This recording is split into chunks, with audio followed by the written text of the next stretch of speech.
আসসালামু আলাইকুম।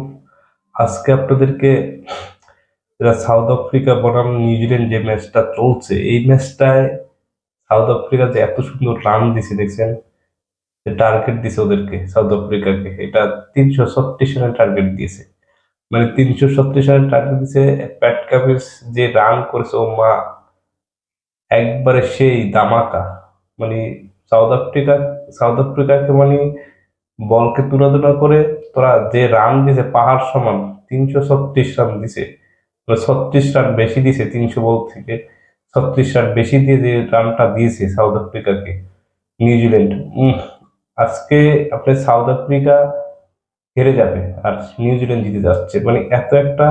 এবং দেখেন সাউথ আফ্রিকাকে ওরা স্পিন বল দিয়ে যেভাবে অ্যাটাক করেছে, যেভাবে উইকেট যেভাবে নিয়েছে, এবং ওরা ফিল্ডিং করে দুর্দান্ত ফিল্ডিং করেছে ভাই, দুর্দান্ত ক্যাচ ধরছে। ফিল্ডিং দেখে তাদের অবাক আমি ভাই, মানে এত সুন্দর ফিল্ডিং করছে নিউজিল্যান্ড। মানে এই ম্যাচটা তারা কি পরিমাণ ফিল্ডিং দিছে এবং কি পরিমাণ এফোর্ট ছিল তাদের, সেটা বলে বুঝাইতে পারবো না আমি। আসলে তারা প্রচুর পরিমাণ এই ম্যাচটা জিততে হবে, সেমিফাইনালটা, এবং তারা সেই প্রত্যাশাটাই করেছে। এবং সেই যে জায়গাটা তাদের দরকার ছিল ব্যাকআপ, সেই ব্যাকআপটা তারা ফিল আপ করে এবং নিজেকে, এবং প্যাট কামিন্স দারুণ রানও করেছে। মানে দেখলে বুঝতে পারতেন যে আসলে রানের কি বন্যা বসায় দিছে নিউজিল্যান্ড। মানে তারা দুইজনে দুইটা, একজনে একটা সেঞ্চুরি করছে, একজনে মানে 98 রান করছে।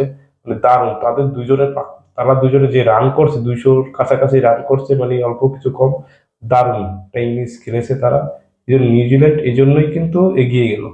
মানে তাদের যে প্রত্যাশার জায়গাটা ছিল, তারা যে আসলে অভিজ্ঞ কাকে বলে, অভিজ্ঞতার এমন একটা জিনিস আছে যারা, বাংলাদেশের অভিজ্ঞতা আর নিউজিল্যান্ডের অভিজ্ঞতা ডিফারেন্ট, কিন্তু তারা দারুণ খেলেছে। এবং তাদের জায়গা থেকে বলবো তারা অনেক, এটা যেভাবে খেলছে নিউজিল্যান্ড, যে নিউজিল্যান্ড হেরে যায় সেই নিউজিল্যান্ড এখন সেমিফাইনাল খেলছে এবং ফাইনাল খেলবে। কমেন্টে দিয়ে রাখবেন ফাইনাল খেলবে নিউজিল্যান্ড। এটা আপনি ওভার শিওর হয়ে থাকেন যে নিউজিল্যান্ড ফাইনাল খেলছে। এবং এই নিউজিল্যান্ড ফাইনাল খেলার কারণে যে প্যাট কামিন্স এবং আরেকটা নাম ভুলে গেছি, দুজনে যে দুর্দান্ত নক করেছেন, দুর্দান্ত ব্যাটিং করে যে দলকে ফাইনালের গোড়ায় দাঁড় করিয়ে দিয়ে গেছে, এটা বলতে হবে। তাদের সে ব্যাটিং স্টাইল বা অভিজ্ঞতা, তাদের অভিজ্ঞতা যে দরকার ছিল সেটা আসলে তারা বুঝাইছে যে আমরা কেন দলে আসি, আমাদের অভিজ্ঞতা কেন দলে দরকার, কি প্রয়োজন, সেটাই সে জানাইছে।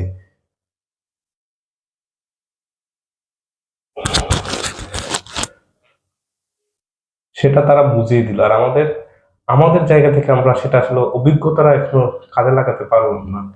আমরা এখনো সেই সাকিব নিয়ে পড়ে আছে, সেই মাহমুদুল্লাহ নিয়ে পড়ে আছে, সেই তামিম ইকবালকে পড়ে, তারা তারা তো শেষ। এখন নতুন করে যারা আসবে তাদেরকে কিভাবে গড়ে তুলতে হবে সেই চিন্তা ভাবনা করতে হবে বলে।